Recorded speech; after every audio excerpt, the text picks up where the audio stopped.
Hello everyone, and welcome to today's program. Today, I'd like to take you through my life. From my perspective, as Jimmy Carter, I was born on October 1st, 1924, in a small town in Georgia called Plains. It was a quiet place where everyone knew each other, and life moved at a gentle pace. My family ran a modest farm, and while our life was simple, it was full of warmth and hard work. As a child, I often followed my father through the fields, learning how to care for the land, and under my mother's guidance, I learned the values of responsibility and kindness. Those early years shaped who I am and taught me the importance of diligence and honesty.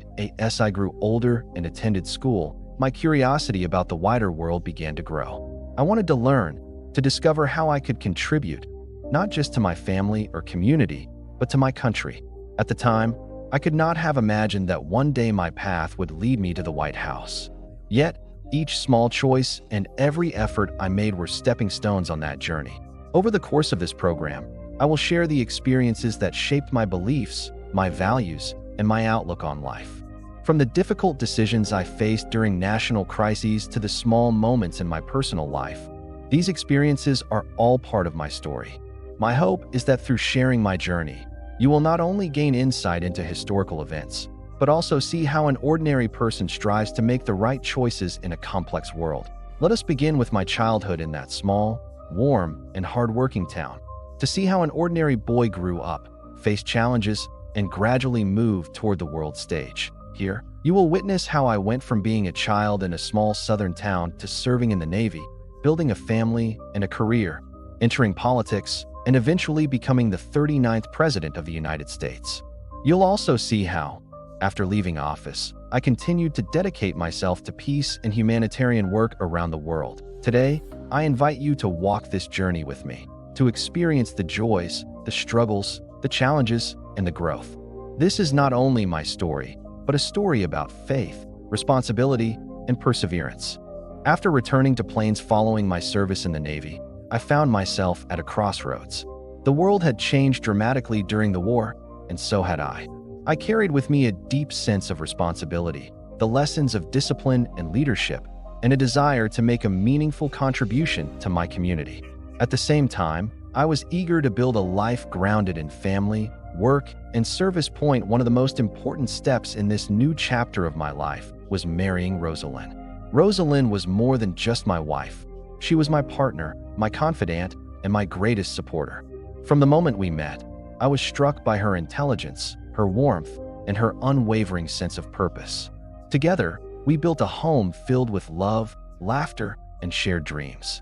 Our family became the center of our lives, and raising our children taught me patience, empathy, and the profound responsibility of nurturing the next generation. The bonds we forged in those early years were the foundation that would support me through the challenges ahead, both personal and political. At the same time, I returned to the land that had nurtured me, my family's peanut farm. Farming was more than a livelihood. It was a way of life that connected me to the soil, the seasons, and the people who relied on our work. I worked tirelessly to improve our crops and expand our operations, experimenting with new methods and technologies.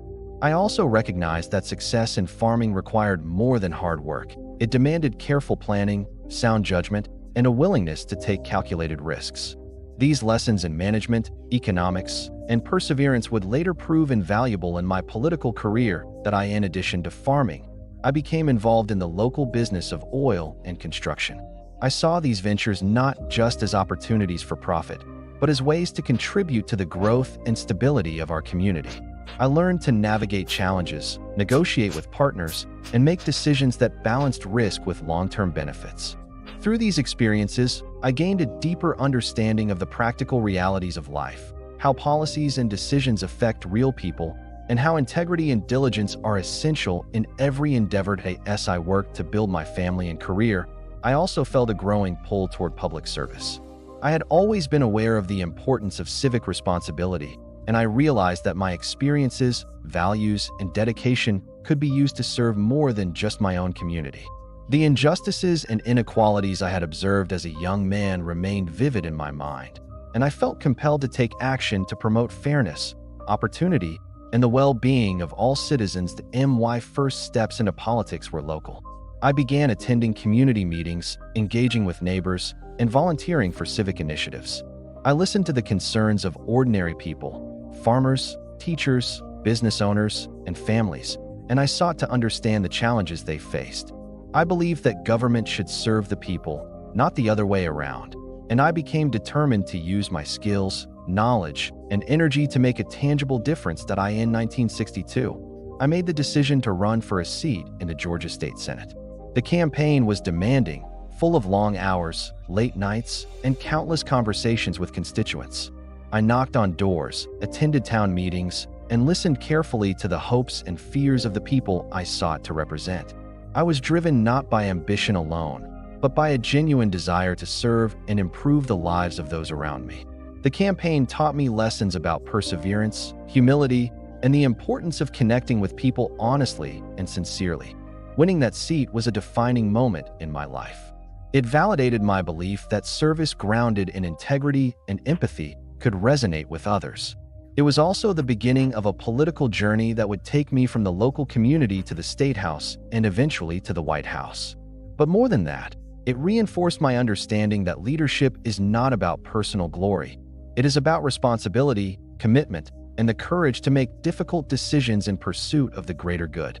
During those years, balancing family life, work, and public service was not always easy. There were sacrifices, moments of doubt, and challenges that tested my resolve. But I learned that with the support of a loving family, a commitment to one's principles, and a focus on serving others, it was possible to navigate the complexities of life while remaining true to oneself. The experiences I gained during this period, whether on the farm, in business, or in the early stages of political life, shaped my character, strengthened my resolve, and laid the groundwork for the challenges and responsibilities that lay ahead. Looking back, I see those years as a time of growth, discovery, and preparation. They taught me the value of hard work, the importance of education, and the power of compassion. They introduced me to the joys and responsibilities of family life and gave me my first real sense of public service. And they set me on a path that would eventually lead to the Georgia State Senate, the governorship, and ultimately the presidency of the United States. These experiences were not just steps on a political ladder. They were the foundation of my understanding of leadership, community, and the enduring significance of serving others with integrity and dedication. I was born on October 1st, 1924, in the small town of Plains, Georgia, a quiet place where life moved at a gentle pace and neighbors knew one another by name. My family ran a modest peanut farm, and though we did not have much in material wealth, our home was rich with love, hard work, and a strong sense of community. My father, James Earl Carter Sr., was a hard-working man with deep integrity, and my mother, Lillian, was a woman of faith and kindness, whose gentle guidance shaped my early understanding of compassion and responsibility. Growing up, I watched my parents devote themselves tirelessly to our family and our farm, and from them, I learned lessons that would stay with me for the rest of my life. Honesty, perseverance, humility, and the importance of treating every person with respect as a child. I spent countless hours roaming the fields and forests near our home. I helped tend the crops, fed the animals, and learned how to care for the land. I remember the feeling of dirt beneath my fingernails and the sun on my back as we worked from dawn to dusk. It was in these quiet, simple moments that I first understood the value of hard work and the satisfaction of seeing the results of one's labor. But life in Plains was not only about toil. Our community was tightly knit, and the friendships and interactions I experienced in those early years taught me the importance of connection, trust, and helping others whenever possible. I was fortunate to grow up in an environment where the virtues of honesty, diligence, and empathy were not only encouraged but lived every day. School was my window to the wider world. I was curious about everything, from the stories of history to the mysteries of science. I recall poring over books late into the evening, fascinated by the lives of people who had shaped the world long before I was born. Education, for me, became a path to understanding how I might make a meaningful contribution, not just to my family or town, but someday, perhaps, to my country. I was an eager learner, and though I faced my share of struggles, the encouragement of my teachers and the support of my family always kept me moving forward. I discovered early on that discipline and persistence could open doors that talent alone could not. During my adolescence, I began to understand more about the social and political world around me. Growing up in the South in the 1930s exposed me to both the beauty and the complexity of American life. I observed the inequalities that persisted in society and developed a growing sense of fairness and justice. These observations planted the seeds of my lifelong commitment to civil rights and social responsibility. Even as a young boy, I felt a calling to serve, to be involved in the life of my community, and to do my part to make the world a better place. After finishing high school, I set my sights on higher education. I attended Georgia Institute of Technology, drawn to the study of engineering, fascinated by the way people could use knowledge and skill to solve practical problems. At Georgia Tech, I developed discipline, a strong work ethic, and a deeper understanding of how careful planning and execution could lead to real results. But life soon presented me with a new path. I was admitted to the United States Naval Academy, a place that promised adventure, challenge, and the opportunity to serve my country. The academy was rigorous, demanding, and at times grueling. I learned lessons in leadership, teamwork, and resilience that would prove invaluable in the years to come. The friendships forged and the experiences endured at Annapolis shaped me profoundly, instilling a sense of responsibility and honor that has guided my decisions throughout life. My years in the Navy coincided with the unfolding of World War II, a conflict that would engulf the entire world and touch countless lives, including my own. I served aboard submarines and on ships, experiencing firsthand the discipline, strategy, and courage required in times of extreme pressure. The war years were both frightening and formative. I witnessed the resilience of the human spirit in the face of adversity, the necessity of cooperation, and the profound consequences of decisions made in moments of crisis. These experiences reinforced my belief in the importance of thoughtful leadership, empathy for others, and unwavering commitment to one's principles. By the time the war ended, I returned to Plains with a new perspective on life. I was grateful for my family, for the values instilled in me, and for the chance to contribute to my country. I also understood that my education, my service, and my early experiences had prepared me for responsibilities beyond my hometown. I looked to the future with a mix of humility and determination, eager to continue learning, serving, and building a life that honored the lessons I had absorbed from my parents, my community, and my experiences in the wider world. Those early years, growing up in Plains, working on the farm, attending school, serving in the Navy, were the foundation upon which I would build the rest of my life. They taught me that leadership is rooted in service, that integrity matters more than ambition, and that perseverance can carry one through even the most daunting challenges. They prepared me for the journey ahead, the challenges of public service, the responsibilities of governance, and the opportunities to make a positive impact in the lives of others. Looking back, I can see how each moment, each choice, and each lesson led me step by step toward the path that would eventually bring me to the presidency and beyond. The decision to run for governor of Georgia was not made lightly. I had spent years building a life grounded in family, work, and community service, and I knew that stepping into the political arena would require dedication, resilience, and a willingness to face scrutiny from all sides. Yet, I felt a strong calling to serve my state in a broader capacity. I had witnessed the struggles of ordinary citizens, farmers, teachers, workers, and I believed that I could contribute to meaningful change. I wanted to bring integrity, fairness, and thoughtful leadership to the office of governor, and I was ready to take that first step. Launching a campaign for governor was an enormous undertaking. It required assembling a team of people who shared my vision, trusted my judgment, and were willing to dedicate countless hours to a common cause. We worked tirelessly to develop a message that would resonate with voters across the state, one of honesty, responsibility, progress, and service. I wanted people to understand that my campaign was not about personal ambition, but about improving the lives of the people of Georgia, addressing injustices, and ensuring that our state could thrive economically, socially, and politically. As the campaign began, I traveled extensively throughout Georgia, speaking to communities large and small. I knocked on doors, attended town meetings, visited churches, and met with civic groups. Each interaction offered insight into the hopes and concerns of the people I wished to represent. I listened carefully to their stories, the struggles of farmers trying to make a living, the challenges of parents seeking better education for their children, the desires of communities striving for fairness and opportunity. These conversations reinforced my commitment to a campaign grounded in empathy and understanding, not rhetoric alone. Competing in the election was far from easy. My opponents were experienced politicians, some with established networks and considerable resources. I faced skepticism, criticism, and sometimes outright hostility.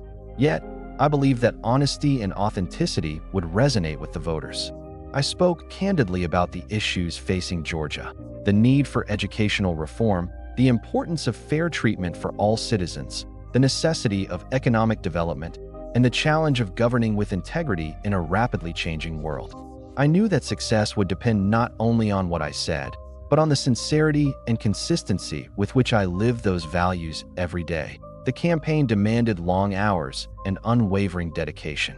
I spent countless nights preparing speeches, reviewing policy proposals, and strategizing with my team. Travel was grueling, often taking me to remote towns and rural communities, but each visit reinforced my sense of purpose. I witnessed firsthand the beauty of our state, the resilience of its people, and the challenges that demanded attention from our government. These experiences deepened my understanding of what it truly meant to serve as a public official and strengthened my resolve to work tirelessly on behalf of all Georgians. Throughout the campaign, I learned invaluable lessons about leadership, communication, and the importance of connecting with people on a personal level. I discovered that voters respond not only to policies and promises, but to the integrity, character, and empathy of the person standing before them.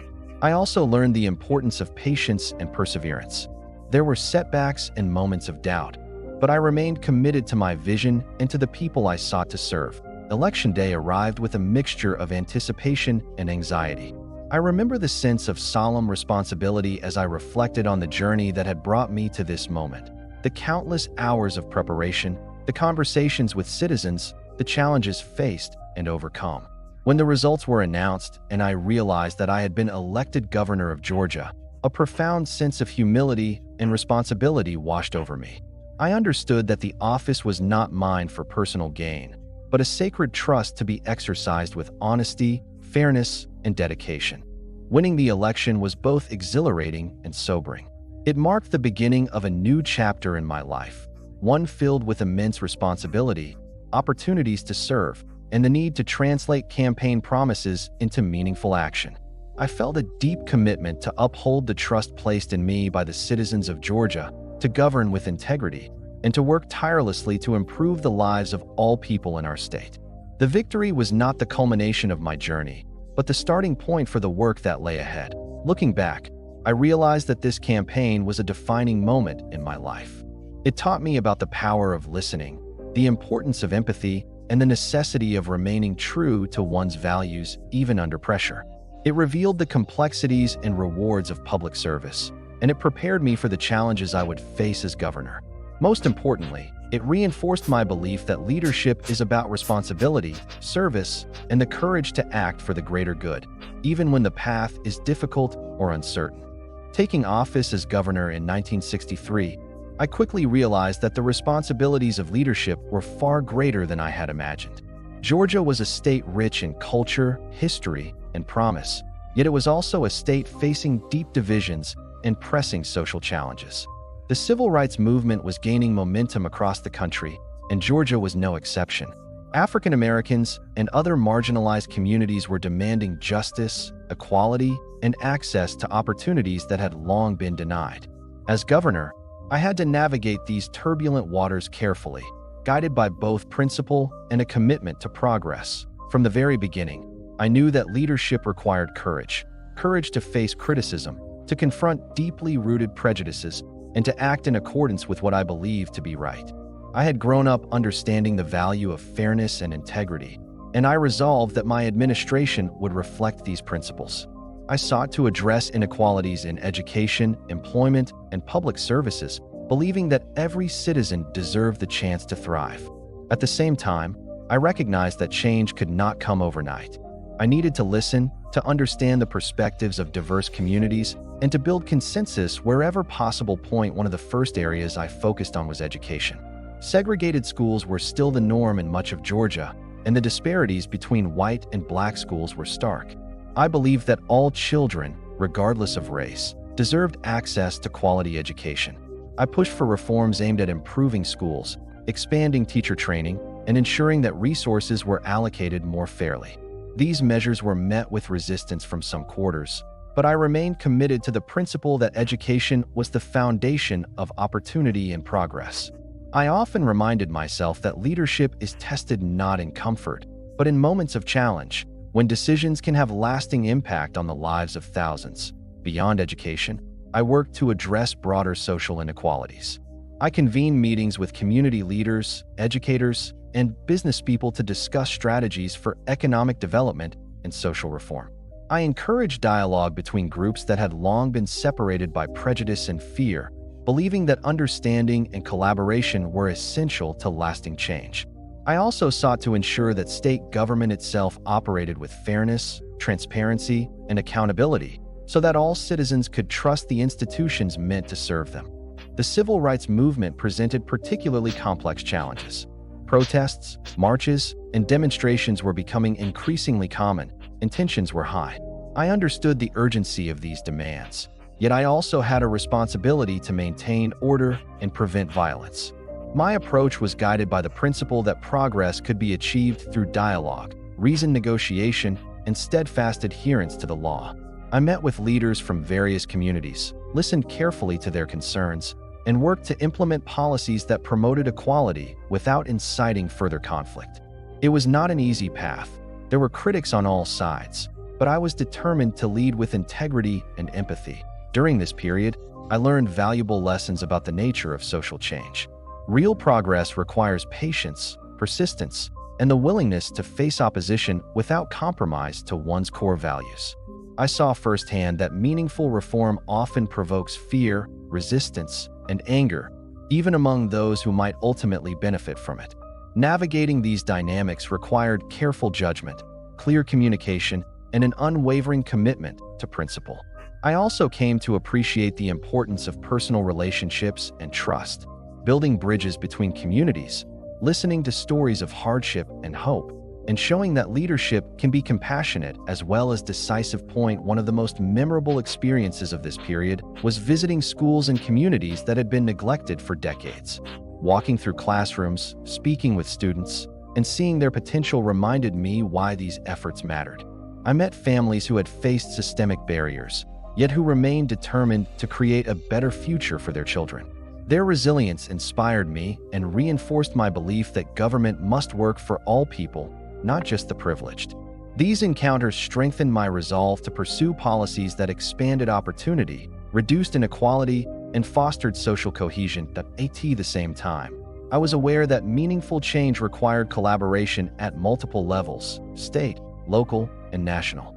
I maintained communication with civic organizations, church groups, and fellow politicians to promote policies that balanced fairness with practicality.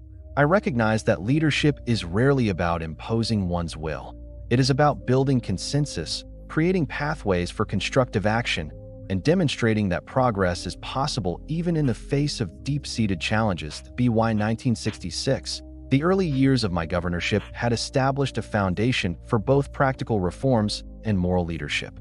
While there was still much work to be done, I had demonstrated that Georgia could move forward in ways that respected its history while embracing the principles of equality and justice.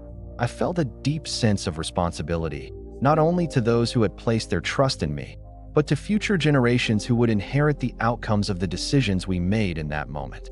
Leadership, I had learned, is not defined by popularity or ease. It is measured by courage, fairness, and the impact of one's actions on the lives of others. Looking back, those years were a period of immense learning and growth. I confronted the realities of systemic injustice, the complexities of governance, and the power of steadfast principle. I discovered that meaningful leadership demands empathy, patience, and the willingness to stand firm even when the path forward is difficult. And I came to understand that progress is rarely linear. It is the result of sustained effort, thoughtful strategy, and the unwavering belief that a better, fairer society is possible. By 1966, I had gained valuable experience as governor of Georgia. My first years in office had been shaped by the challenges of the civil rights movement and the need to establish credibility as a fair and principled leader. As I looked ahead, I recognized that the future of Georgia depended not only on social justice, but also on the strength and effectiveness of our government institutions and the quality of education for all children. These became central priorities for my administration. Education had always been a passion of mine. I believed that the promise of our state, and indeed, the promise of our country, depended on providing every child with the tools to succeed. I understood that segregated and underfunded schools were holding back generations of children, and that meaningful reform would require both vision and determination. My administration worked to increase funding for public schools, improve teacher training, and modernize curricula to better prepare students for the evolving demands of society. We also sought to expand access to education for children in rural areas, ensuring that geography did not determine opportunity. Implementing these reforms was far from easy. Some communities resisted change, fearing disruption or expressing skepticism about the benefits of new programs. Others were constrained by limited resources, making even well-intentioned initiatives difficult to execute.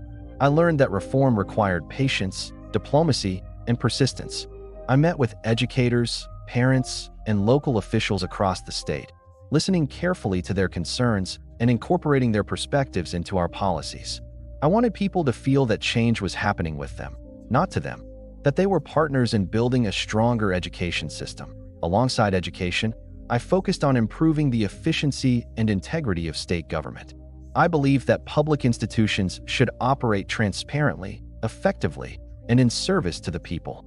This required reviewing bureaucratic processes, eliminating redundancies, and promoting accountability at every level. We implemented reforms to ensure that state agencies could deliver services efficiently while maintaining high standards of ethics and professionalism. I also sought to foster a culture of innovation and problem-solving, encouraging officials to identify practical solutions to persistent challenges rather than simply adhering to outdated procedures. These efforts were not always popular. Reform inevitably disrupts established patterns, and resistance can be intense. I faced criticism from those who preferred the status quo and skepticism from others who doubted that meaningful change was possible. Yet I remained committed to the principle that leadership is measured by results, not by ease or popularity. I knew that improving education and government efficiency would benefit generations to come, and I was determined to see these initiatives through. During this period, I also learned the importance of collaboration and relationship building. Successful reform requires the participation of many stakeholders: educators, civil servants, community leaders, and elected officials. I made it a priority to engage with these groups regularly, to listen, and to foster a sense of shared purpose. By emphasizing communication and mutual respect, we were able to overcome obstacles, build consensus, and implement changes that might have seemed impossible at the outset. One memorable aspect of this period was visiting schools that were making significant progress under our reforms.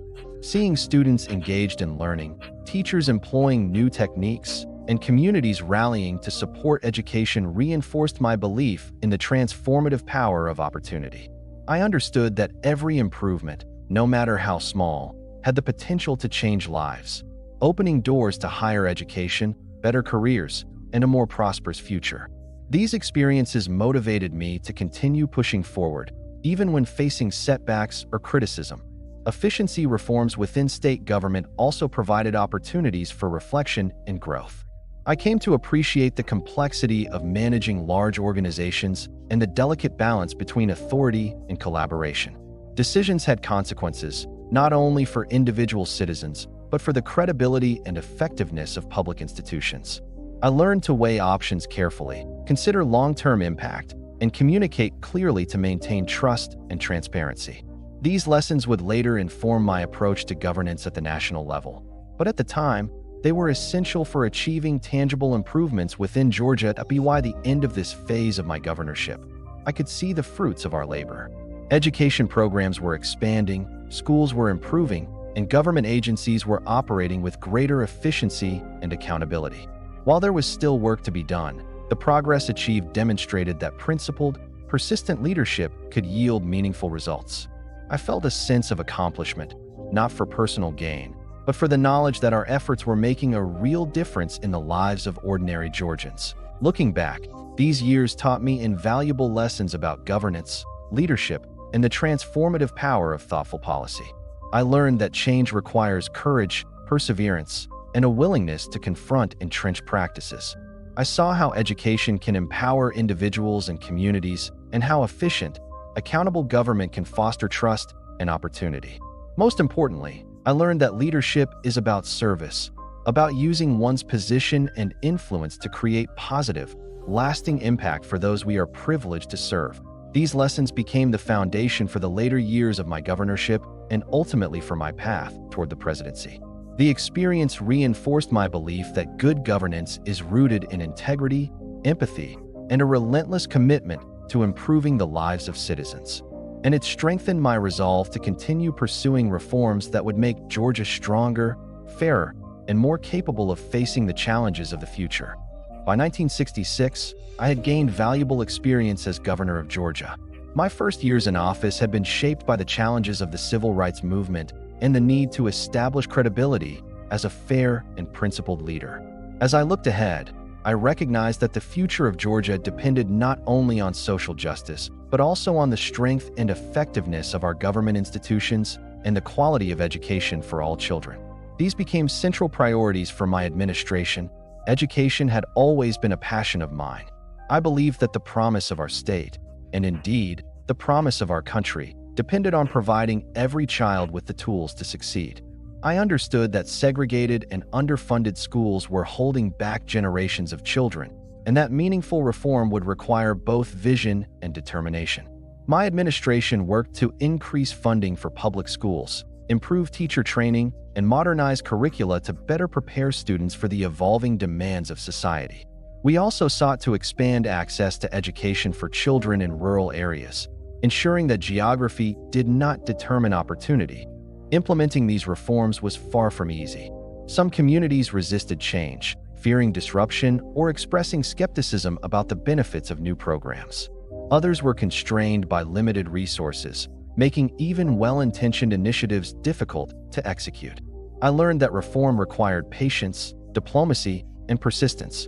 I met with educators, parents, and local officials across the state, listening carefully to their concerns and incorporating their perspectives into our policies. I wanted people to feel that change was happening with them, not to them, that they were partners in building a stronger education system. Alongside education, I focused on improving the efficiency and integrity of state government. I believe that public institutions should operate transparently, effectively, and in service to the people. This required reviewing bureaucratic processes, eliminating redundancies, and promoting accountability at every level. We implemented reforms to ensure that state agencies could deliver services efficiently while maintaining high standards of ethics and professionalism. I also sought to foster a culture of innovation and problem-solving, encouraging officials to identify practical solutions to persistent challenges rather than simply adhering to outdated procedures. These efforts were not always popular. Reform inevitably disrupts established patterns, and resistance can be intense. I faced criticism from those who preferred the status quo and skepticism from others who doubted that meaningful change was possible. Yet I remained committed to the principle that leadership is measured by results, not by ease or popularity. I knew that improving education and government efficiency would benefit generations to come, and I was determined to see these initiatives through. During this period, I also learned the importance of collaboration and relationship building. Successful reform requires the participation of many stakeholders: educators, civil servants, community leaders, and elected officials. I made it a priority to engage with these groups regularly, to listen, and to foster a sense of shared purpose. By emphasizing communication and mutual respect, we were able to overcome obstacles, build consensus, and implement changes that might have seemed impossible at the outset. One memorable aspect of this period was visiting schools that were making significant progress under our reforms. Seeing students engaged in learning, teachers employing new techniques, and communities rallying to support education reinforced my belief in the transformative power of opportunity. I understood that every improvement, no matter how small, had the potential to change lives, opening doors to higher education, better careers, and a more prosperous future.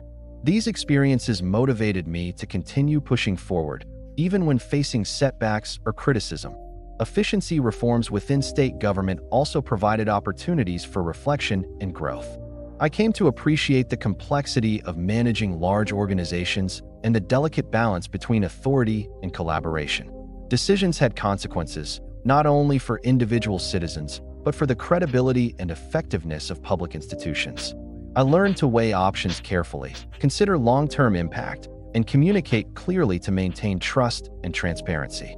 These lessons would later inform my approach to governance at the national level, but at the time, they were essential for achieving tangible improvements within Georgia. By the end of this phase of my governorship, I could see the fruits of our labor. Education programs were expanding, schools were improving, and government agencies were operating with greater efficiency and accountability. While there was still work to be done, the progress achieved demonstrated that principled, persistent leadership could yield meaningful results.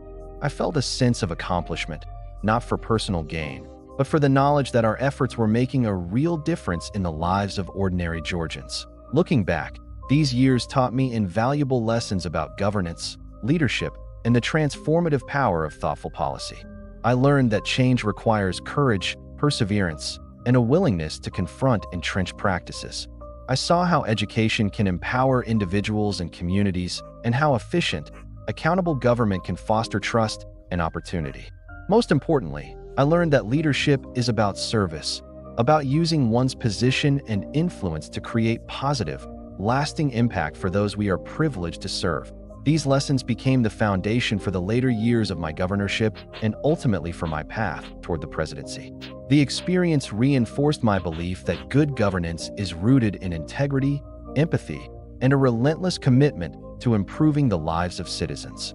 And it strengthened my resolve to continue pursuing reforms that would make Georgia stronger, fairer, and more capable of facing the challenges of the future. As I entered the final years of my governorship, I found myself reflecting on the progress we had made and the work that remained. Georgia had changed in significant ways since I first took office, and I had grown as a leader, guided by the lessons of integrity, service, and persistence. Yet I also recognized that the challenges facing the state and the nation were immense, and that meaningful leadership required not only responding to immediate needs, but preparing for the opportunities and responsibilities that lay ahead. One of my primary focuses during these years was continuing to strengthen education and government efficiency. While progress had been made, I knew that sustainable improvements required ongoing attention.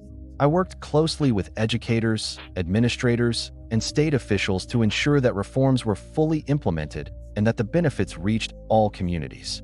I also emphasized accountability within government, seeking to eliminate inefficiency, corruption, and mismanagement wherever it was found.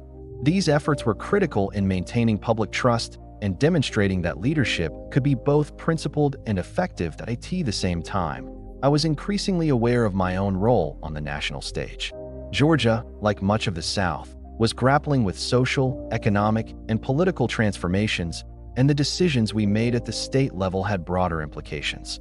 I began to consider how my experiences as governor, addressing civil rights issues, reforming education, and improving government operations, could inform leadership at a higher level. I felt a growing responsibility to contribute not only to my state, but to the country as a whole. During this period, I also devoted time to cultivating relationships and building a network of support that would later prove essential in a national campaign. I met with community leaders, civic organizations, and political allies across Georgia, listening to their concerns and discussing shared goals. I sought advice from experienced statesmen and observed the strategies and approaches of national leaders, learning from both their successes and their mistakes. I was preparing myself not just for the possibility of higher office, but for the demands and complexities of governing a diverse and rapidly changing nation. One of the most important lessons of this period was understanding the significance of timing and opportunity. Leadership is not solely about ambition. It is about recognizing when one is prepared to step forward and when one can make the most meaningful impact. I weighed these considerations carefully, reflecting on my responsibilities to my family, my state, and my own sense of purpose. I realized that stepping onto the national stage would require courage, careful planning, and a willingness to accept both scrutiny and criticism as my governorship progressed. I also focused on initiatives that would leave a lasting impact on Georgia. We pursued economic development projects designed to create jobs and strengthen communities, improved infrastructure to support growth, and implemented social programs aimed at assisting those in need. I understood that governance was measured not by promises, but by tangible results that improved people's lives.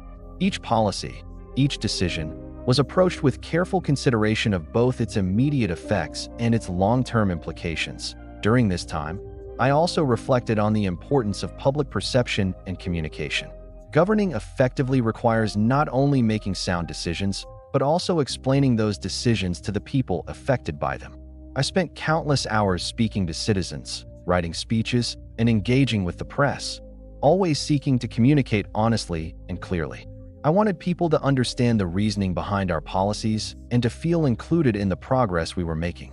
Leadership, I learned, is as much about listening and explaining as it is about deciding and acting. As 1970 approached, I knew that my term as governor was coming to an end, and with it, the opportunity to consider the next chapter of service.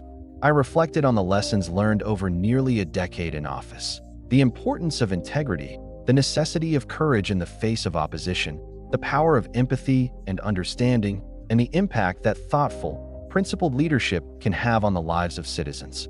I began to consider the possibility of running for President of the United States, not out of personal ambition, but because I believed that my experience, values, and dedication to service could make a difference on the national stage. In preparation for this possibility, I continued to build relationships, study national issues, and refine my understanding of the political landscape. I sought to learn from the experiences of previous leaders, observing both their successes and their failures, and considering how I could contribute in a meaningful way.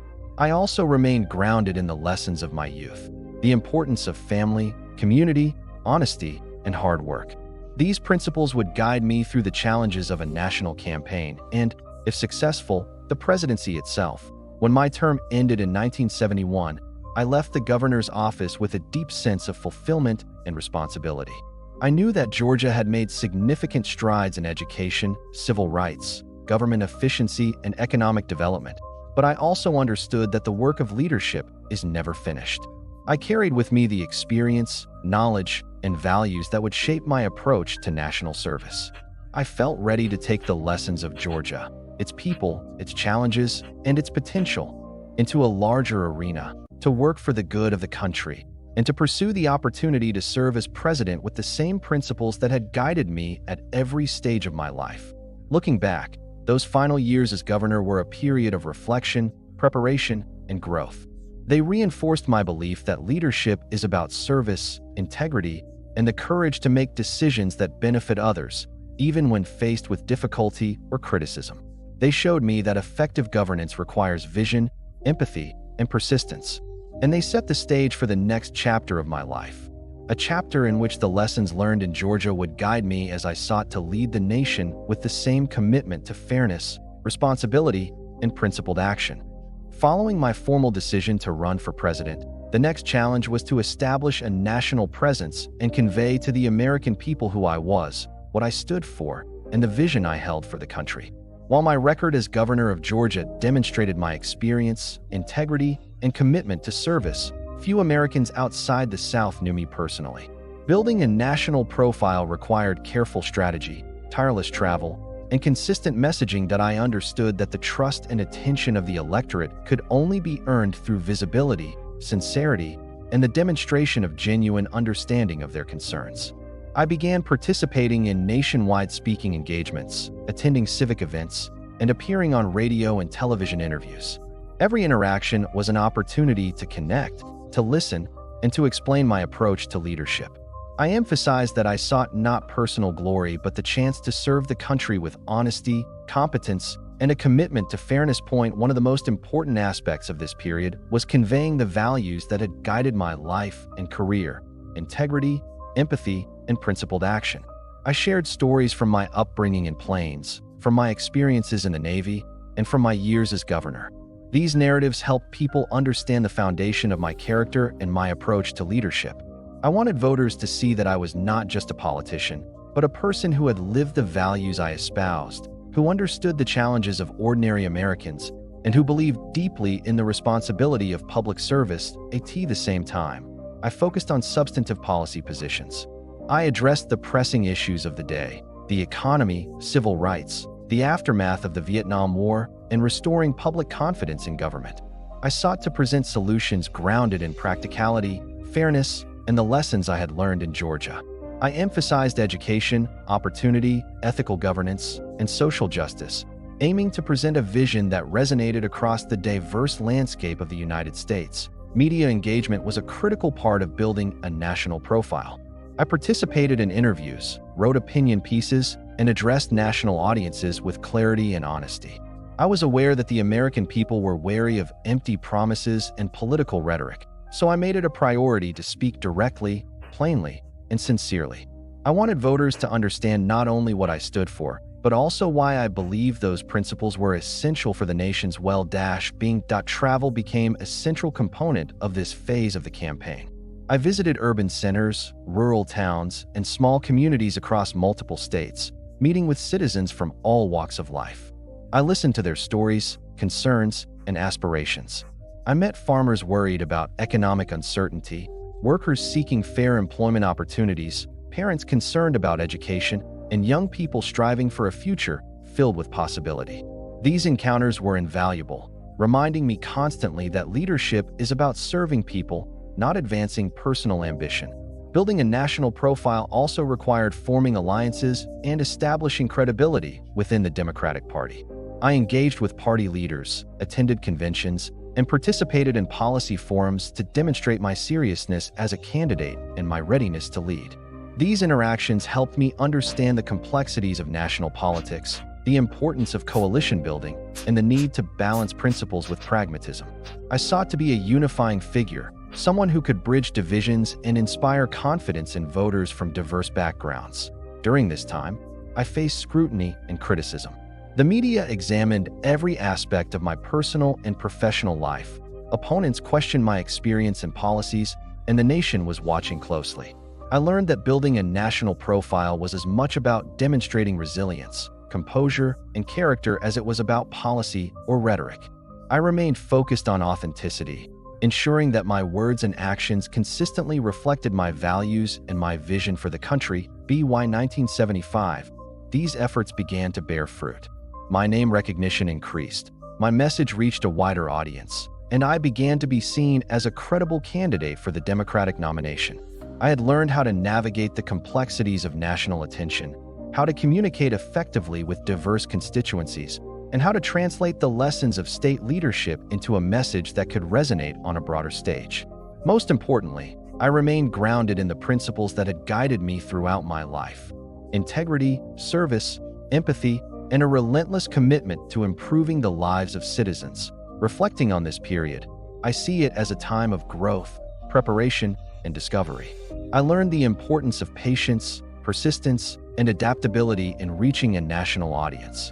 I understood that leadership requires not only competence, but also the ability to inspire trust, confidence, and hope. And I realized that a genuine connection with people, listening, understanding, and addressing their concerns, is the cornerstone of effective governance.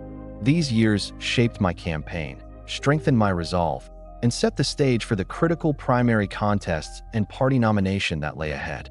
Entering the primary season in 1975, I understood that the path to the presidency would be arduous, competitive, and demanding in ways I had never experienced before. The Democratic Party field was crowded with experienced politicians, each bringing their own strengths, achievements, and constituencies. I knew that distinguishing myself required clarity of vision, consistency of message, and the ability to connect deeply with the American people. From the very beginning, I emphasized a campaign rooted in honesty, integrity, and service. I wanted voters to see not only my policy positions, but the guiding principles behind them. I spoke openly about my experiences growing up in Plains, Georgia, about my service in the Navy, and about the lessons I had learned as governor. These personal narratives allowed me to demonstrate that my commitment to public service was genuine and that my leadership was grounded in real-life experience rather than ambition alone. Traveling from state to state, I met with voters across the country, attending rallies, town halls, and small community gatherings. Each interaction was an opportunity to listen and to convey my message of principled leadership.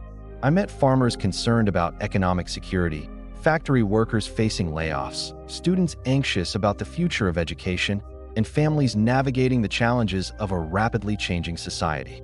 I wanted each person to feel heard and to understand that my campaign was about addressing their needs and aspirations. Debates and public forums became critical moments in the primary process. I approached each with preparation, respect, and honesty, focusing on substantive issues rather than personal attacks. I addressed the concerns of the electorate with practical solutions and a steady commitment to fairness. I believed that voters could sense authenticity, and I sought to exemplify leadership that was transparent, compassionate, and responsible. These engagements helped establish my reputation as a serious, ethical candidate who placed the public interest above political gain. Building alliances within the Democratic Party was also essential. I worked to earn the support of key leaders, local officials, and influential figures who could mobilize voters and provide strategic guidance. I approached these relationships with integrity, emphasizing shared goals and a commitment to the broader good rather than transactional politics. These alliances helped expand my reach, enhance my credibility, and ensure that my campaign could effectively compete in a competitive field. The primary campaign was not without challenges. I faced criticism from opponents, scrutiny from the press, and skepticism from some party leaders. Some questioned whether my Southern background would appeal nationally, while others doubted my readiness to govern a diverse and complex nation. Yet I remained focused on the principles that had guided my life and my career: honesty, empathy, and a commitment to effective, ethical leadership.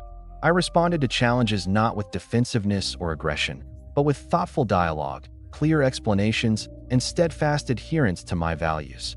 Each primary contest offered lessons in strategy, communication, and resilience. I learned how to tailor messages to local concerns without compromising core principles. I discovered the importance of personal connection, of listening more than speaking, and of demonstrating respect for every voter, regardless of their political views. I also realized the significance of patience and persistence. Success in a long, demanding campaign requires both endurance and adaptability, as well as the ability to stay grounded under pressure. As the primary season progressed, I saw encouraging signs that my message and approach resonated with voters. People responded to the sincerity and integrity of my campaign, and my support began to grow steadily. I gained momentum in key states, and my reputation as a thoughtful, principled leader began to solidify. It was clear that the path to the Democratic nomination would not be easy, but the combination of preparation, dedication, and authentic engagement with the electorate gave me confidence that it was possible. Finally, by mid-1976, after months of travel, debate, and tireless campaigning, I secured the Democratic Party's nomination for president. The culmination of the primary process was a moment of profound gratitude and reflection. I understood that the nomination was not merely a personal achievement, but the result of the collective effort of countless supporters, volunteers, and citizens who had placed their trust in me. It was also a recognition that my campaign's principles, honesty, integrity, empathy, and service, had struck a chord with the American people. Looking back on the primary campaign, I recognize it as a period of intense growth and learning. It tested my endurance, my judgment, and my ability to lead under pressure. It reinforced the importance of authenticity, clear communication, and unwavering adherence to principle. And it prepared me for the challenges of the general election, where I would need to expand my appeal to the broader electorate, address the nation's most pressing concerns, and demonstrate that my leadership could guide the United States toward a more just, prosperous, and ethical future. Securing the Democratic nomination in 1976 was a moment of profound responsibility. I knew that the real challenge lay ahead, winning the presidency in a nation still navigating the aftermath of political scandal, social upheaval, and economic uncertainty. The general election campaign demanded not only strategic planning, but also the ability to connect with a diverse electorate and communicate a vision for the country's future. From the outset, I sought to present a campaign rooted in honesty, transparency, and public service. I understood that Americans were wary of politicians and institutions, especially following the Watergate scandal and the resignation of President Nixon. It was a time when trust in government had been deeply eroded, and I felt a personal duty to demonstrate that leadership could be ethical, compassionate, and accountable. My message emphasized integrity, empathy, and the practical solutions needed to restore confidence in government. The campaign trail was grueling. I traveled across the country, speaking in cities, towns, and rural communities, often in small venues where I could engage directly with citizens. I listened to their concerns about the economy, unemployment, education, civil rights, and foreign policy. I spoke to factory workers, farmers, educators, parents, and students, trying to understand the challenges they faced and the hopes they held for the future.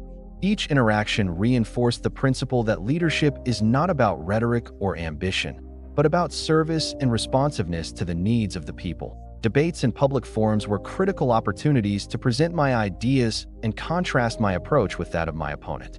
I focused on issues that mattered to ordinary Americans, addressing their concerns with clear, practical proposals. I emphasized honesty and straightforwardness, avoiding the political games that had fueled public cynicism. I sought to show voters that I was someone who could lead with integrity, make difficult decisions when necessary, and prioritize the public good over personal or partisan gain. Throughout the campaign, I remained conscious of the media's role in shaping public perception. Interviews, speeches, and appearances were carefully prepared, but always grounded in authenticity. I wanted to ensure that my message reached citizens across all walks of life and that they understood not just my policies, but the principles guiding those policies. The campaign was as much about demonstrating character as it was about communicating solutions, and I believed that Americans would respond to sincerity and consistency. Building coalitions was another essential element of the general election. I worked to unite Democrats across different regions, backgrounds, and interests while also appealing to independents and moderates who sought honest, capable leadership. I emphasized common goals, economic opportunity, ethical governance, social fairness, and national unity, rather than focusing on divisive rhetoric. This approach required patience, negotiation, and a deep understanding of the complexities of the electorate. The final months of the campaign were intense. Travel schedules were relentless, and the scrutiny from opponents, the press, and the public was unceasing. Yet, in every city, town hall, and community meeting, I was reminded of why I had chosen to pursue this path. The conversations with citizens, the stories of families striving for better lives, and the hope expressed in countless eyes reinforced my commitment to service. I knew that the work of leadership demanded endurance, empathy, and steadfast adherence to principle, even under pressure. Election Day in 1976 was a mixture of anticipation, anxiety, and solemn responsibility. I reflected on the journey that had brought me to this moment. The years of service in Georgia, the lessons learned through public office, the countless interactions with citizens, and the tireless work of campaign volunteers. As results came in, it became clear that the American people had placed their trust in me to lead the nation. When victory was confirmed, I felt an overwhelming sense of humility and responsibility. This was not a personal triumph. It was a mandate to serve, to uphold the principles of honesty, integrity, and public service, and to guide the country toward a brighter, more just future. Looking back, the 1976 general election was more than a political contest. It was a test of values, perseverance, and the ability to connect with the hopes and concerns of citizens.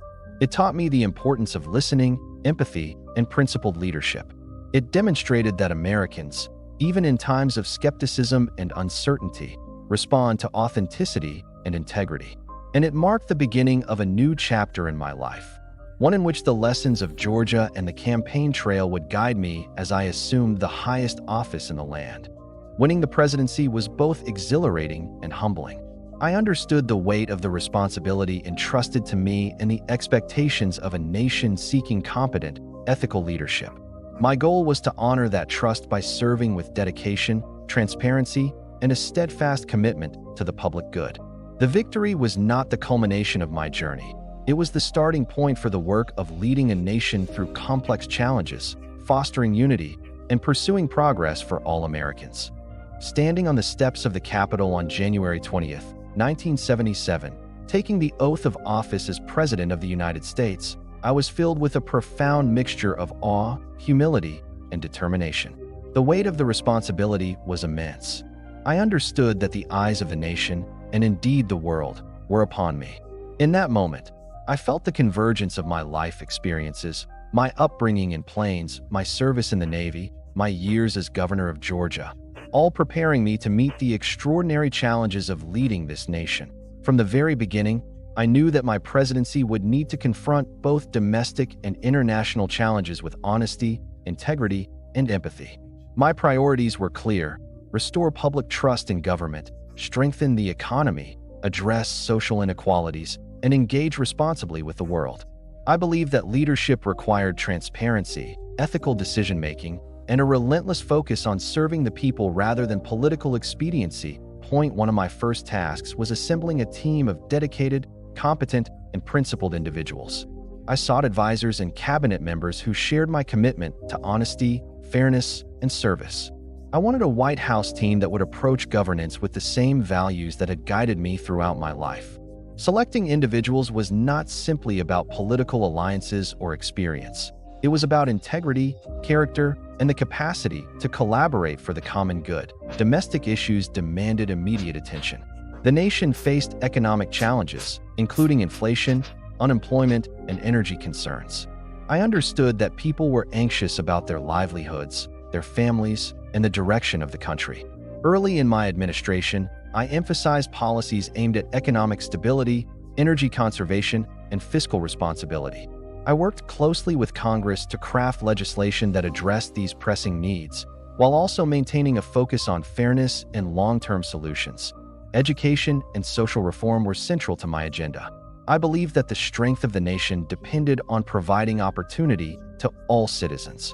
Policies to improve schools, expand access to higher education, and support programs for disadvantaged communities were priorities.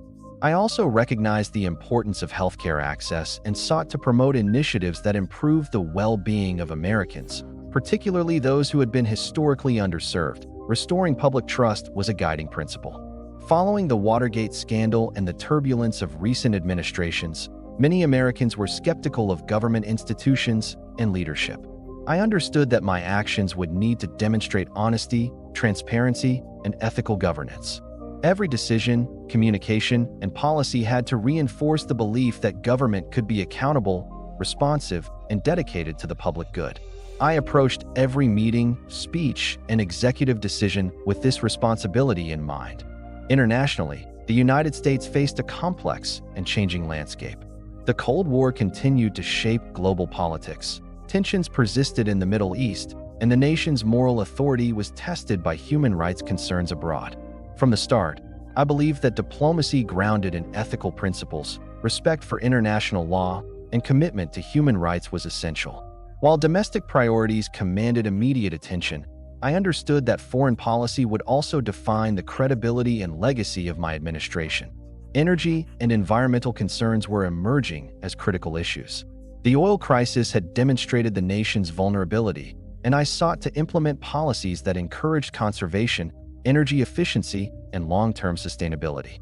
These initiatives were not merely technical. They reflected a broader commitment to responsible governance, forward-looking policy, and stewardship of resources for future generations. AS Inauguration Day turned into the first weeks of office. I became acutely aware of the balance required between decisiveness and deliberation. Leadership demanded making difficult choices, sometimes under intense scrutiny, while remaining grounded in principle. I spent hours consulting with advisors, reviewing policy options, and considering the consequences of each action. I wanted to ensure that every step taken by my administration advanced the nation's interests, respected democratic processes, and reflected the values I had long held. Public communication was another key focus. I sought to convey honestly and clearly the intentions, priorities, and challenges of my administration. Speeches, interviews, and press briefings were opportunities to reach citizens directly, explain policy decisions, and demonstrate transparency. I wanted Americans to feel that they were informed participants in the work of governance, rather than passive observers. Family support remained a cornerstone of my presidency from day one. Rosalind was by my side, offering counsel, encouragement, and unwavering partnership. We discussed policies, priorities, and the personal demands of the office. Her insight and support were invaluable, reminding me constantly that leadership is strengthened when grounded in trust, understanding, and shared purpose. The early days of my presidency were also a time of reflection. I thought about the journey that had brought me here, from small-town beginnings in Plains to the governorship of Georgia, and now to the highest office in the land. I reflected on the lessons learned, the values instilled in me by family and community, and the responsibility to apply them in service of the entire nation. I felt a profound commitment to uphold the principles of honesty, empathy, and principled leadership in every decision, every policy, and every interaction. By the end of that first year, I had begun to implement the initial policies that reflected these priorities. Steps were taken to address energy, economic stability, social reform, and government efficiency. I had built a team committed to integrity and competence, and begun communicating openly with the American people about both challenges and opportunities. While I knew that significant obstacles lay ahead, I approached the presidency with a clear sense of purpose: to lead ethically, act decisively, and serve faithfully. Looking back, those early months of my administration were foundational. They established the tone, direction, and values that would guide my presidency. They tested my resolve, clarified my priorities, and reminded me of the enduring principle that leadership is fundamentally about service to the nation, to its people, and to the enduring ideals that define our democracy. Those lessons, learned in the first days of office, would inform every challenge, decision, and achievement in the years to come. From the earliest days of my presidency, I understood that the domestic challenges facing our nation were complex, urgent, and deeply intertwined. The economy was at the forefront of public concern. Inflation was persistent, unemployment remained a burden for many Americans, and energy shortages highlighted the vulnerability of our nation's infrastructure and dependence on foreign oil. Addressing these issues required both immediate action and long-term planning. One of my primary goals was to implement policies that promoted economic stability and growth, while also ensuring fairness and opportunity for all citizens. I worked closely with Congress to craft measures aimed at controlling inflation, supporting job creation, and encouraging energy conservation. I believe that effective governance demanded practical solutions that addressed both the immediate concerns of citizens and the long-term sustainability of our economy. Energy policy was particularly pressing. The 1970s energy crisis had demonstrated the consequences of dependence on foreign oil and the need for a national strategy.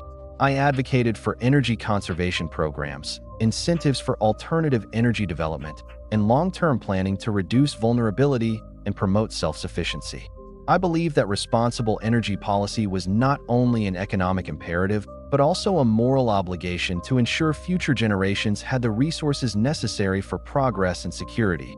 Inflation and economic instability required careful fiscal management. I emphasized prudent budgeting, responsible taxation, and targeted economic initiatives designed to stimulate growth without exacerbating deficits. I sought to balance competing priorities: investment in social programs, support for small businesses, and infrastructure development, while maintaining the nation's financial health.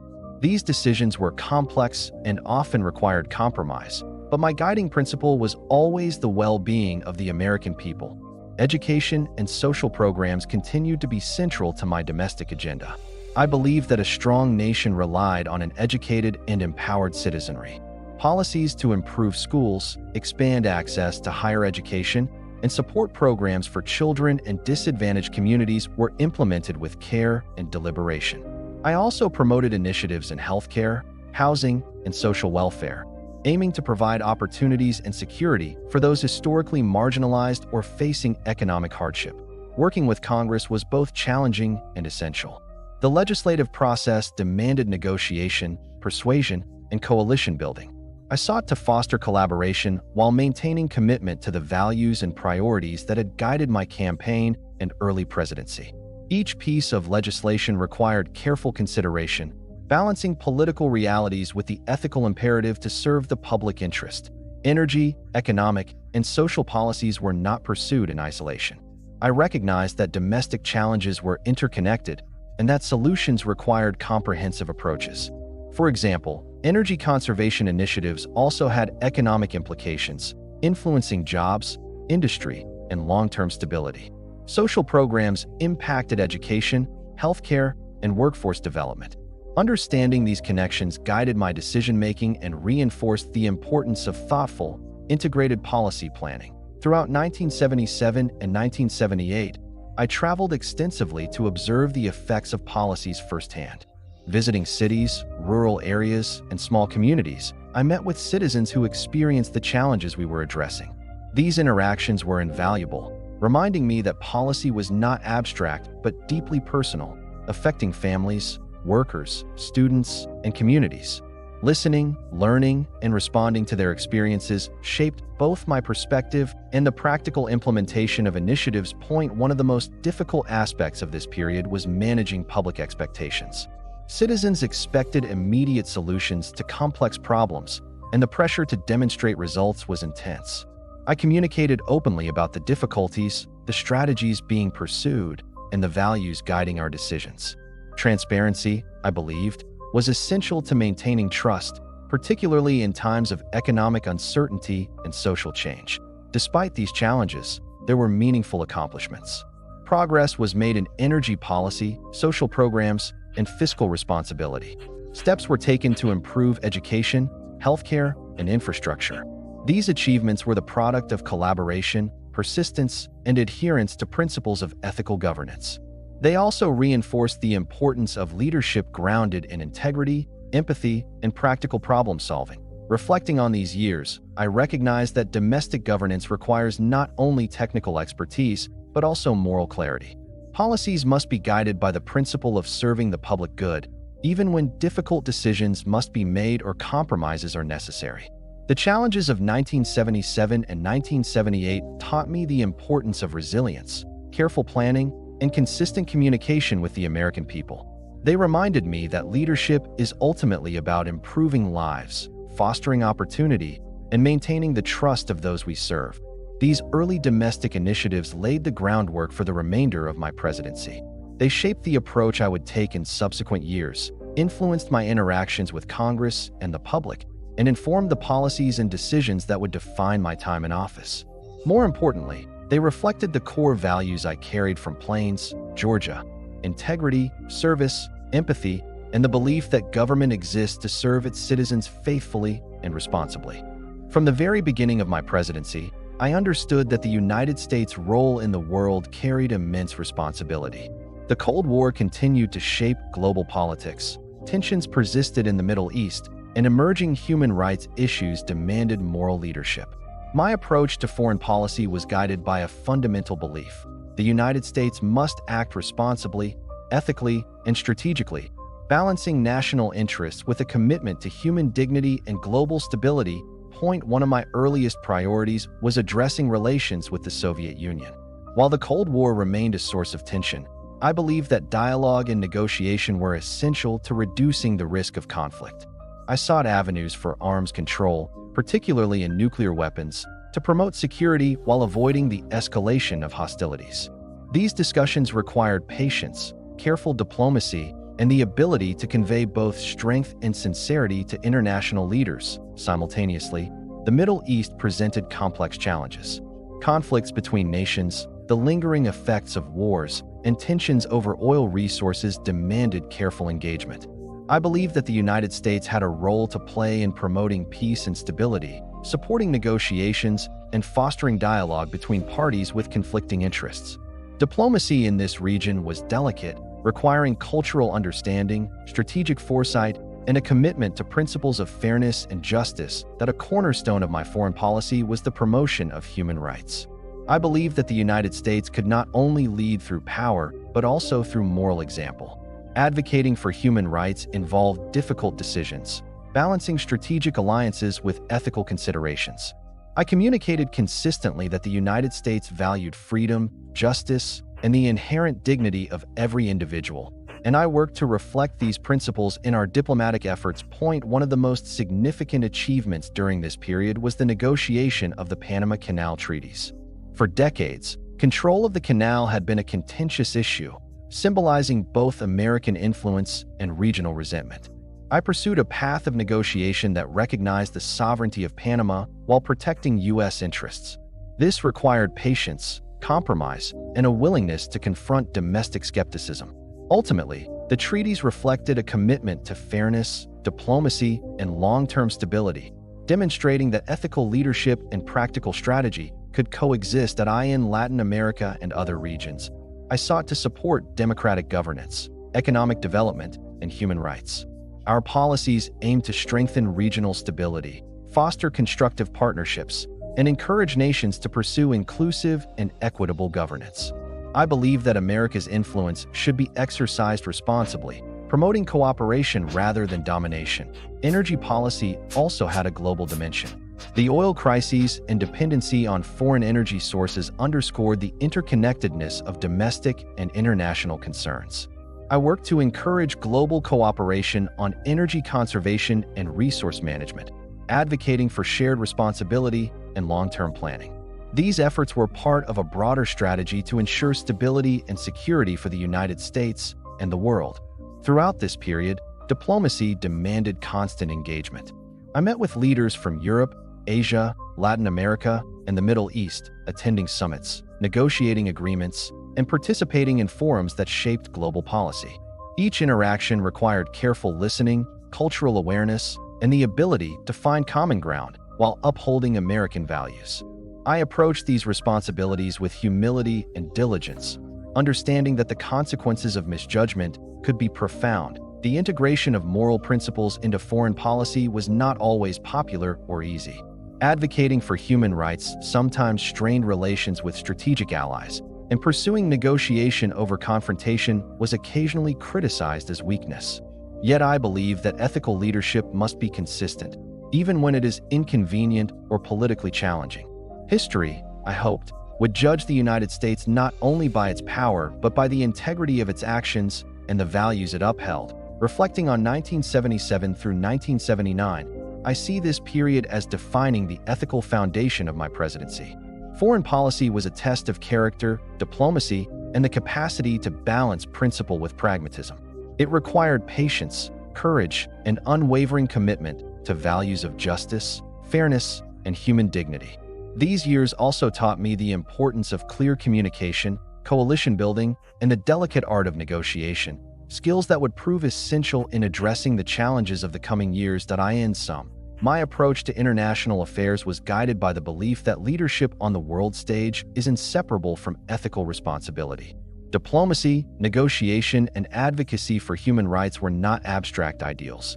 They were practical tools to promote peace, stability, and cooperation. By grounding foreign policy in principle while addressing the strategic realities of a complex world, I sought to demonstrate that American leadership could be both strong and morally grounded, reflecting the values that had guided my life and public service.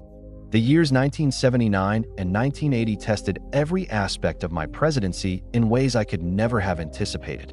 Among the most challenging events was the Iran hostage crisis, a situation that brought intense pressure, scrutiny, and heartbreak. On November 4, 1979, a group of Iranian militants seized the American embassy in Tehran, taking 52 American citizens hostage. The crisis unfolded rapidly, sending shockwaves through our nation and the world, and immediately becoming a defining issue of my presidency. When the news first reached me, I felt a profound sense of responsibility and urgency. Every day, every hour, and every decision mattered, not only for the safety of the hostages, but also for the credibility and integrity of the United States as a nation. I convened my advisors, military leaders, and diplomatic experts to assess the situation, consider options, and determine the most prudent course of action. The complexity of the crisis required careful deliberation, balancing the imperative of rescuing our citizens with the long-term consequences of any action taken. Diplomacy became the primary avenue for addressing the crisis. I engaged with international partners, sought to communicate with Iranian intermediaries, and explored every possible avenue to secure the safe release of the hostages. The process was painstakingly slow and fraught with setbacks. I learned, once again, that leadership demands patience, steadfastness, and the ability to make decisions under extraordinary pressure.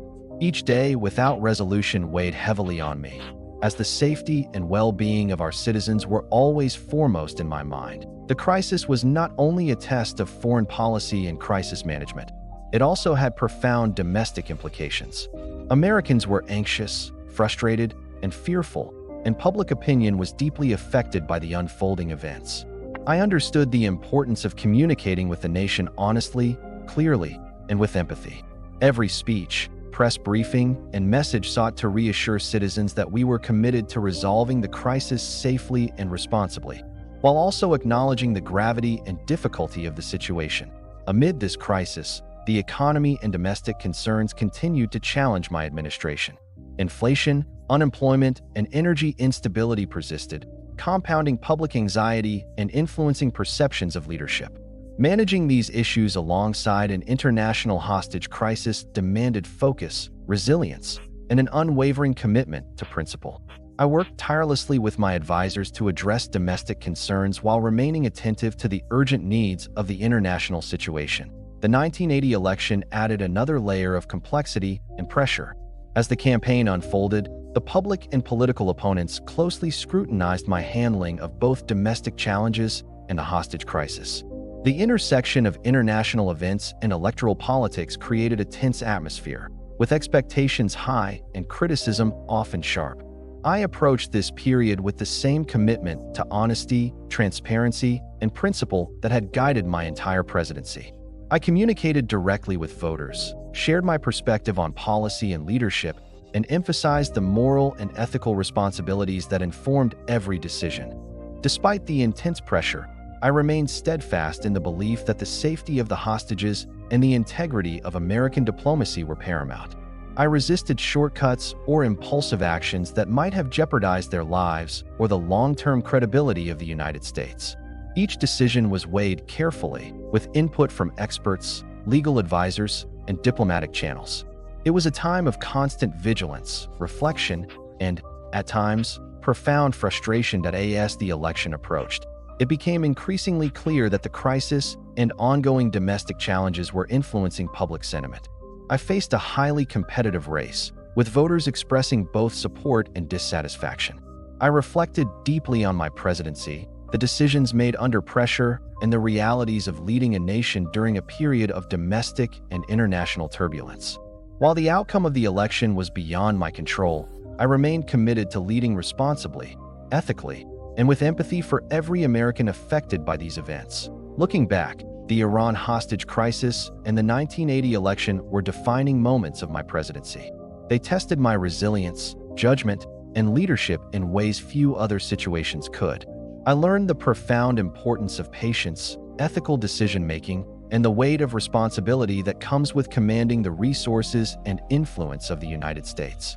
These experiences reinforced my belief that leadership is ultimately about service, moral clarity, and steadfast dedication to the well-being of both our citizens and the nation as a whole. Through these challenges, I also reflected on the nature of public trust and the fragility of confidence in leadership. Navigating crises requires transparency, empathy, and consistency in action.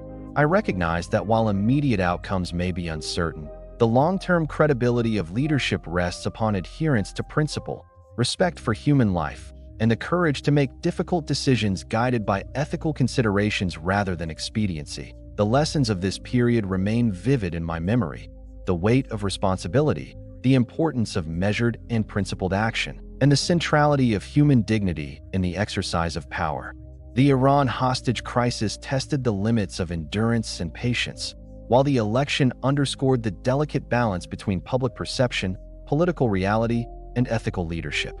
Together, they formed a crucible through which the principles of my presidency were both challenged and reaffirmed.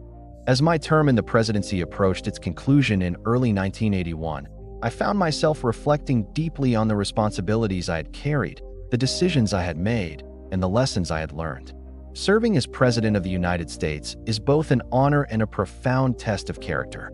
Every choice, every action, every moment is imbued with consequence, and the weight of the office leaves little room for error. Yet, through challenges and triumphs alike, I remained committed to the principles that had guided my life: integrity, empathy, service, and the unwavering pursuit of the public good. The past 4 years have been filled with both accomplishment and adversity. Domestic challenges, economic instability, energy crises, social reform had demanded constant attention and careful, often difficult decision-making. International crises, from negotiations with global powers to the Iran hostage crisis, tested not only my strategic judgment, but my resolve, patience, and moral compass. Throughout, I sought to act in ways that were consistent with principle, grounded in ethics, and guided by the understanding that leadership is ultimately about serving the people, not personal ambition. Reflecting on the successes of my administration, I take pride in efforts to restore public trust, implement ethical governance, and advance social programs that address the needs of the most vulnerable. Initiatives in energy policy, education, healthcare, and human rights reflected a commitment to both immediate and long-term national well-being. Diplomacy and principled foreign policy demonstrated that the United States could engage the world not only with power, but with moral clarity, advocating for justice, peace, and human dignity. Yet, I am equally mindful of the setbacks and disappointments. Not all objectives were fully realized, and some crises, particularly the Iran hostage situation, tested the limits of my leadership. I faced political pressures, public scrutiny, and challenges in translating vision into action under complex circumstances. These experiences reinforced the humility necessary in leadership, the recognition that decisions are rarely perfect, that consequences can be unpredictable, and that integrity must remain the guiding principle even in the face of adversity. The 1980 election provided a moment of personal and professional reflection. While the outcome did not result in my re-election, it underscored the essence of democratic governance: the will of the people, the peaceful transfer of power, and the enduring strength of constitutional principles. Losing an election is never easy, yet it offers the opportunity to contemplate the broader arc of service, legacy, and contribution to the nation. It reminded me that leadership is not defined solely by victories or public approval, but by steadfast adherence to principle, commitment to duty, and the courage to act ethically, even under intense pressure. During these final months in office, I also contemplated the lessons for future leaders. Leadership requires more than policy expertise or political acumen. It requires moral clarity, empathy, and an unwavering focus on the public good. It demands the courage to make difficult decisions, the patience to navigate complex situations, and the humility to recognize the limits of individual power. These principles, I believe, are essential for any administration seeking to serve effectively, ethically, and responsibly. Family, friendship, and personal grounding remained vital throughout these years. Rosalind's counsel, support, and partnership provided strength and perspective, reminding me that leadership is not a solitary endeavor, but one supported by trust, collaboration, and shared purpose. Maintaining personal integrity, health, and balance was essential to enduring the pressures of the office while remaining true to the values that guided me from Plains, Georgia. As I prepared to leave the White House, I reflected on the nature of legacy. True leadership, I believe, is measured not only by accomplishments or public recognition, but by the ethical standards upheld, the principles defended, and the lives positively impacted. My hope was, and remains, that my presidency contributed to restoring faith in government, advancing justice and opportunity, and demonstrating that integrity, empathy, and service are essential to effective leadership. Ultimately, the presidency taught me that the responsibility to lead is inseparable from the responsibility to serve with honesty, compassion, and moral clarity. Decisions made in moments of crisis, policy initiatives pursued over years, and the countless interactions with citizens, world leaders, and colleagues collectively shape the enduring character of leadership. I leave office with the conviction that public service is a noble endeavor, guided by principle and dedicated to the welfare of others, and that ethical leadership can leave a lasting, positive impact even amidst challenges and setbacks. Looking forward, I hope that future leaders would embrace these lessons: that power is a responsibility, that integrity must guide action, and that empathy and service are central to governance.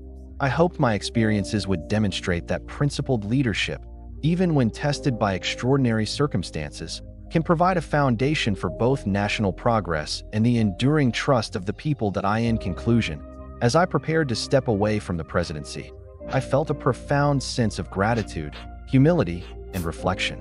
Gratitude for the opportunity to serve, humility in the recognition of the immense challenges and limitations inherent to the office, and reflection on the enduring principles that must guide anyone entrusted with the leadership of our nation. My hope has always been to lead with honesty, act with empathy, and serve with dedication. Principles I believe remain as vital today as they did throughout my time in office.